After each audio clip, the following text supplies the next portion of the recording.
Miss world కాంపిటీషన్ల గురించి కూడా నువ్వు చెడు ప్రచారం చేస్తున్నావు. 250 కోట్లు అయినాయి అంటున్నావు. యాక్చువల్ గా మిస్ వరల్డ్ కాంపిటీషన్ కి అయిన ఖర్చు 27 కోట్లు. దాంట్లో కూడా కొన్ని స్పాన్సర్షిప్స్ వచ్చినాయి. కాకపోతే వీళ్ళు ప్రెస్ మీట్ ముందు కూర్చున్నప్పుడు మనది ఏం పోయింది ఏదైనా చెప్పొచ్చు, చెప్పినాక వాళ్ళే వచ్చి అసలు లెక్కలు చెప్తారు కదా.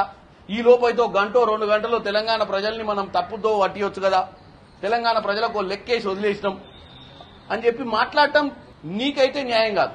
ఇంకెవరైనా మాట్లాడితే ఆలోచించదు. ఎందుకంటే నువ్వు గత ముఖ్యమంత్రి కొడుకు, ఈ రాష్ట్రాన్ని దోసుకున్న వ్యక్తులలో నువ్వు ఒక భాగస్వామివి ఈ దోపిడిలో. నువ్వు వచ్చి అలా దోపిడికి సంబంధం లేకుండా పతివత మాటలు మాట్లాడనీకే నీకు అర్హత లేదు కేటీఆర్ గారు. నువ్వు తీసుకొచ్చినటువంటి ఈ రేస్ లాంటిది కాదు ఇది.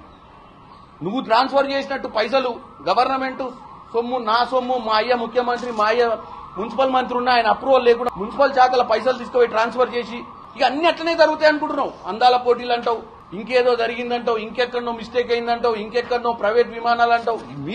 మీ హయాంలో మీరు దోసుకున్నటువంటి వ్యవస్థ ఏ హయాంలో కూడా ఈ భారతదేశ చరిత్రనే తెలంగాణ లాంటి పసికందను మీ చేతిలో పెడితే బంగారు భవిష్యత్తు ఉంటుందని చెప్తే మీరు చెడిచి ఈ రోజు మా చేతిలో పెడితే మేము దాన్ని బాగు చేసే ప్రయత్నం చేస్తున్నాము.